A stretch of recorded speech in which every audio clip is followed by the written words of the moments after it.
Hello everyone and welcome to the channel. In this video we are going to do the analysis of chart 7.3, that is the growth of employment and GDP during 1951 to 2012, and the chapter is employment from your NCERT.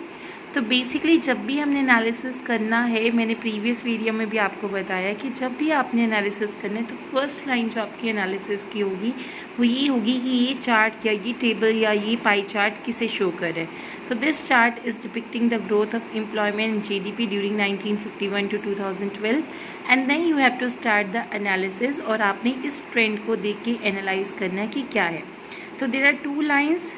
First one is a grey line and second one is a dark black line. तो आपने ये बोलनी है कि जो above आपकी जो grey line है दैट इज़ डिपिक्टिंग, यहाँ पे लिखा हुआ है कि grey line is for the GDP and dark black line is for the employment.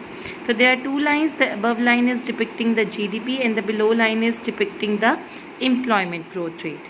तो बेसिकली अगर आप GDP को देखते हो तो GDP आपकी, जब आप 1951 की बात करते हो, जब हमारे फर्स्ट 5 ईयर प्लान स्टार्ट हुए थे, उस टाइम पे हमारे देश की GDP कितनी थी 3.6, और उस टाइम पे हमारे देश में एम्प्लॉयमेंट की जो ग्रोथ रेट थी वो कितनी थी, दैट इज़ 0.39. एंड अगर आप देखते हो 1956 के टाइम पे जाके आपकी GDP ग्रो करी थी 4.2. देन 61 का टाइम जब आया तो आपकी GDP डाउन चलेगी हमारे देश की 2.8, then 3.3, 4.8, then it start rising 5.8 तक गई. And suddenly during the year 1990 to 1992 GDP falls. And then आप चेक करते हो कि आपकी GDP बढ़ रही है, और यहाँ पे 2010-12 में जब आप आके चेक करोगे अगेन योर GDP इज़ 7.8. तो पहली चीज़ आपको जो GDP, अगर मैं बिना एनालिसिस किए, बिना इसके बताऊँ कि ये ईयर ऐसा कौन सा था जिसमें 3.4 का है, तो ये एनालिसिस किए बिना अगर हम आपको बताते हैं कि आप पहली चीज़ जो ऑब्जर्व करते हो वो क्या है कि there is a fluctuation in the GDP.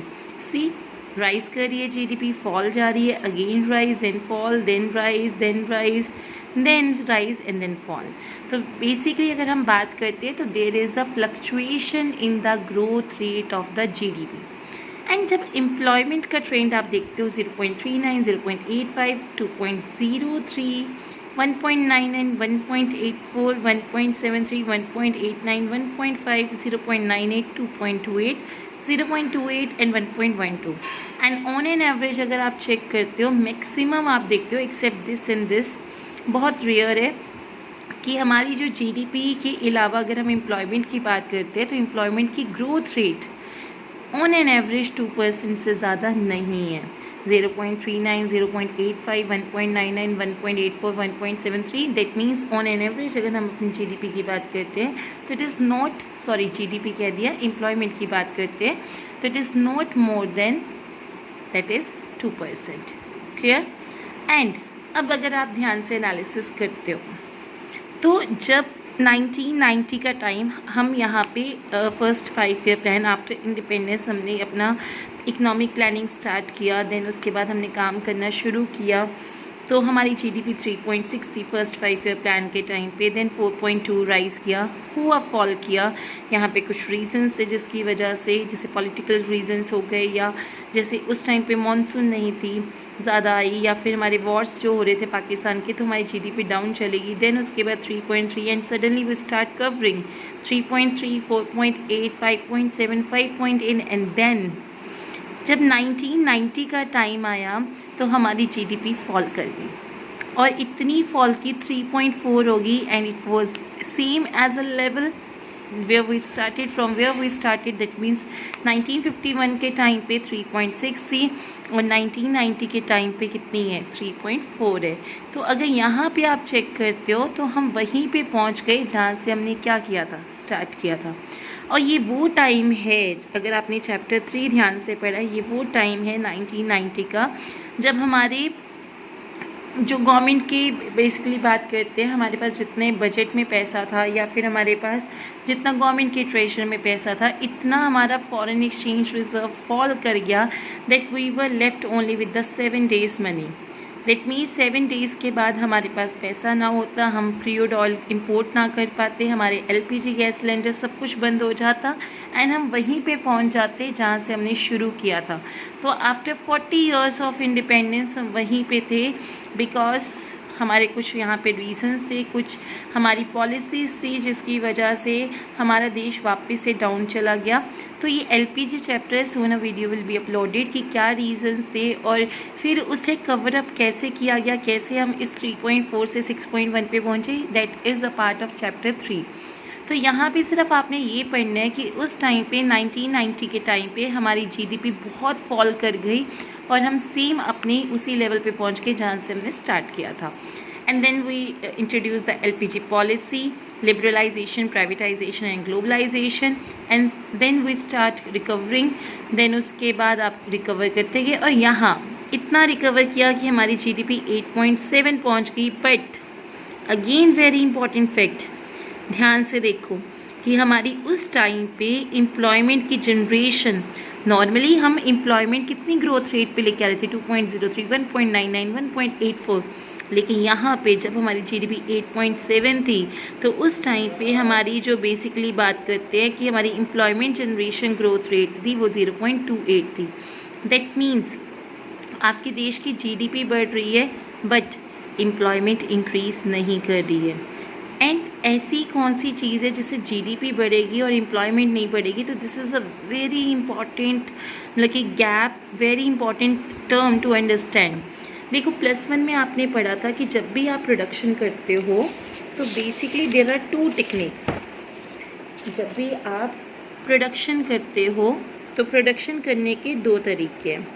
One is labour intensive technique and second one is capital intensive technique. And अगर आपको याद होगा तो बता देती हूँ, लेबर इंटेंसिव टेक्निक वो टेक्निक होती है जहाँ पे हम मोर यूज़ ऑफ लेबर करते हैं, लेस यूज़ ऑफ मशीन करते हैं।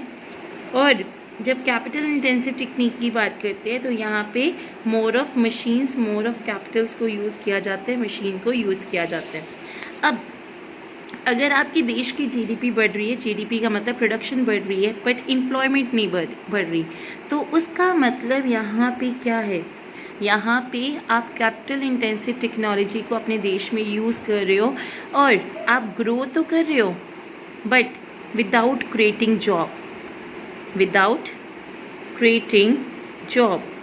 तो इस तरह की ग्रोथ को, जो ग्रोथ तो है बट विदाउट जॉब्स है, तो this is known as jobless growth. Clear? So this is one of the very important analysis. Just read from the NCERT what is given in this. Chart 7.3 also points at another. I think it is started from this. Okay. So here we look at the 2 development indicators. One is the growth of employment and second one is the GDP. दोनों से हमें पता चलता है कि हमारा देश कितना डेवलप कर रहा है। तो यहाँ पे ड्यूरिंग द ईयर अगर हम बात करते हैं, during the time period 1950 to 2010 जो जीडीपी है वो बेसिकली पॉजिटिवली ग्रो कर रही है, इंक्रीज़ कर रही है and it is higher than the employment growth, और वो हमारी एम्प्लॉयमेंट की ग्रोथ से ऊपर है। हमारी जीडीपी की ग्रोथ एम्प्लॉयमेंट की ग्रोथ से ऊपर है। एंड दूसरी, however there was always fluctuation in the growth of GDP, वो आपने देख ही लिया है, इंक्रीज डिक्रीज वो हो रहा है। तो there was fluctuation in the growth of GDP and during this period employment की जो ग्रोथ रेट है it was not more than 2%। वो हमने पहले ही डिस्कस कर लिया है कि इट वाज नॉट 1-2 ईयर्स में था but it was not more then on an average more than the 2%.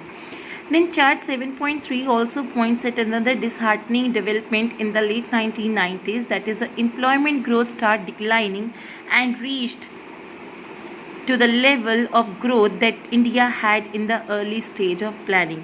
हम वहीं पे पहुंच गए जहाँ से हमने स्टार्ट किया था, early stage of planning, that is first 5-year plan. हमारी जीडीपी 3.6 थी और 1990 में जो सबसे डिसहार्टनिंग फैक्ट है जिससे हमारा देश बहुत पीछे बैकवर्ड हो गया था, that is 3.4।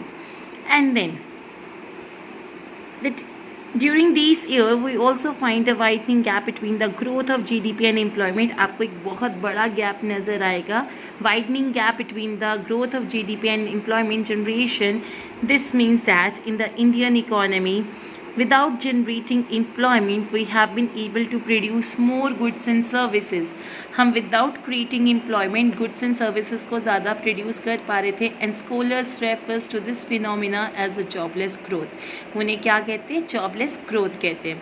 So far we have seen the employment has grown in comparison to GDP. Now it is necessary to know that how the growth pattern of employment and GDP affected the different sections of the workforce, and that is the part of the another analysis. So stay tuned and we will do this analysis in our next video, that is about this table. So I hope you are able to understand this analysis. So first thing that you need to remember that always start your analysis with a line कि वो chart किसको show कर रहा है. That's से यहाँ पे हम बात करते हैं कि यहाँ पे चार्ट क्या शो कर रहा है, growth of employment and GDP.